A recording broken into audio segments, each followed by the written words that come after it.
Hello everyone, you are most welcome to Vantabadi. ఈరోజు మనం మన వంటబడి ఛానల్లో గుంట పొంగడాలు ఎలా తయారు చేయాలో చూద్దాం.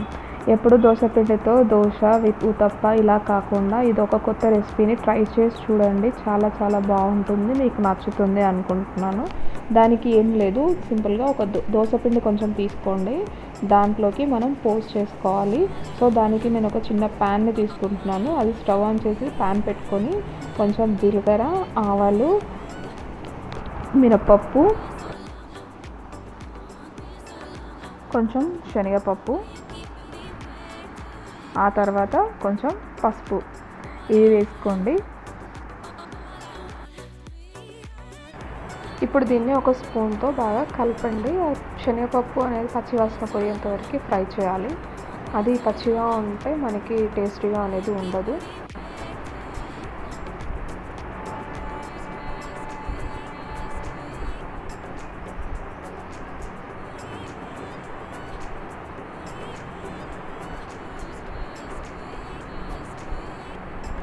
ఇప్పుడు దీంట్లోకి చిన్నగా కట్ చేసుకుంటున్నా ఆనియన్ కూడా వేస్తున్నాను.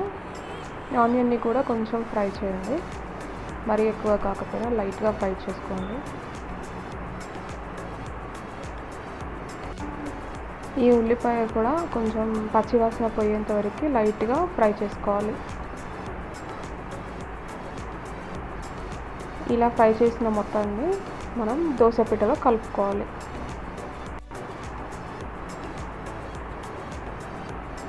ఇప్పుడు ఇందులోకి కొంచెం మిర్చి పొడి వేస్తున్నాను. ఇది ఎండుమిర్చి పొడి, ఇది కాకుండా మనం పచ్చిమిరం కూడా వేసుకోవచ్చు. నేను ఉప్పుని ఆల్రెడీ మిర్చి పౌడర్లో కలిపి పెట్టుకుంటున్నాను, అలాగే వాడతాను. అందుకోసం ఉప్పుని సపరేట్గా వేయలేదు. అలా కాదు అనుకునే వాళ్ళు ఉప్పు మిరం మీకు సరిపడా, టేస్ట్కి సరిపడా, కారానికి తగినంతగా వేసుకోండి. దాన్ని మనం ఆ పిండిలో వేసి పోసు, మిర్చి పౌడర్ ఇదంతా కలిసేలా బాగా కలుపుకోవాలి. ఇప్పుడు దీంట్లోకి కొంచెం కొత్తిమీర వేసుకుంటున్నాను. ఇది కూడా వేసి ఒకసారి బాగా మిక్స్ చేసేయండి.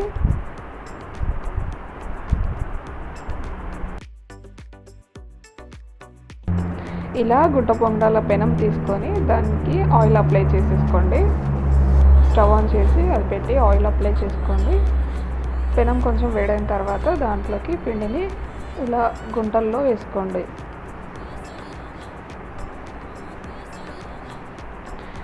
ఇప్పుడు స్టవ్ సిమ్లో పెట్టేసి ఒక 2 minutes మూత పెట్టేసి ఉంచాలి. ఇప్పుడు మూత తీసి కొంచెం ఆయిల్ వేసుకొని వాటిని రివర్స్ చేసుకోండి. అంటే ఒక సైడు అవి బ్రౌనిష్ కలర్లోకి వచ్చాయి, కాలుతున్నాయి అనుకున్నప్పుడు ఆయిల్ దాన్ని రివర్స్ చేసుకోవాలి.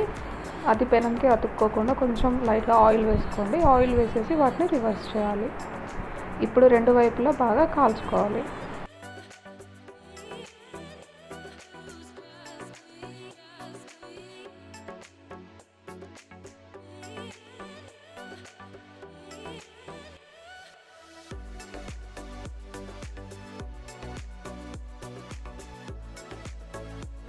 ఇలా రివర్స్ చేసుకొని ఒక 2 నిమిషాలు మనం అలానే పెట్టేస్తే అవి రెండు వైపులా కాలుతాయి. ఇప్పుడు దాన్ని మనం సర్వింగ్ ప్లేట్లోకి తీసుకోవచ్చు. ఇలా ఒక సర్వింగ్ ప్లేట్లోకి తీసుకోండి. దాన్ని మనం పల్లి చట్నీతో తింటే చాలా బాగుంటుంది. దోశ పిండితో ఎప్పుడు దోశే కాకుండా ఇలా వెరైటీ చేసుకోవచ్చు. ఒకసారి మనం దోశ పిండి చేసి పెట్టుకుంటే ఒకరోజు దోశ, ఒకరోజు ఉతప్పం, ఒకరోజు గుంటపొంగడాలు ఇలా చేసుకుంటే మనకు టిఫిన్ అనేది బోర్ కొట్టకుండా ఉంటుంది. అండ్ కొత్త కొత్త వెరైటీ టేస్ట్ని మనం చూడగలుగుతాము. ఇలా చేసుకొని మీ ఇంట్లో వాళ్ళకి, మీ పిల్లలకి పెట్టండి, చాలా టేస్టీగా ఉంటుంది. ఒకటి కూడా మిగిల్చకుండా మొత్తంగా తినేస్తారు. ఈ వీడియో కనుక మీకు నచ్చినట్లయితే మీరు ఈ రెసిపీని లైక్ చేయండి, ట్రై చేయండి, మీ ఫ్రెండ్స్ అండ్ ఫ్యామిలీతో షేర్ చేసుకోండి. ఇలాంటి మరికొన్ని కొత్త రెసిపీస్ చూడాలి అనుకుంటే ఈ మన వంటబడి ఛానల్ని మాత్రం సబ్స్క్రైబ్ చేయడం మర్చిపోవద్దు. Thanks for watching.